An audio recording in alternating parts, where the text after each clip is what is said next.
మీకు ఆడపిల్ల పుట్టిందా, అయ్యో చాలా జాగ్రత్తగా కాపాడుకోవాలండి అనడం బదులు మీ అబ్బాయికి ఆడపిల్లలతో ఎలా ప్రవర్తించాలో నేర్పించండి అని అనడం నేర్చుకోండి. మీ అమ్మాయి బయటికి వెళ్ళింది కదా, త్వరగా ఇంటికి వచ్చామని చెప్పండి, బయట ఎక్కడ సేఫ్టీ లేదు అనే బదులు మీ అబ్బాయి బయటికి వెళ్ళాడు కదా, త్వరగా ఇంటికి వచ్చామని చెప్పండి, కాబట్టి అందరూ సేఫ్గా ఉంటారు అనడం నేర్చుకోండి.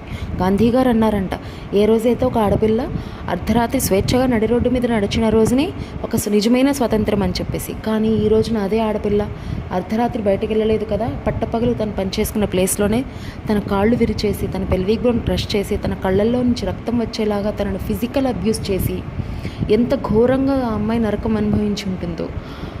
తన బాడీలో 150 grams ఆఫ్ సీమన్ ఫౌండ్ అయిందంట. ఎక్కడైతే ఒక మేల్కి 50 grams ఆఫ్ సీమనే ప్రొడ్యూస్ అవుతుంది, ఇంకా తన కన్న తల్లిదండ్రులకి తన బాడీని 3 years వరకు కూడా చూపించలేదు. ఇది ఎక్కడ independence day? I'm so sorry, this is not a happy independence day. All I could say is rest in peace independence day.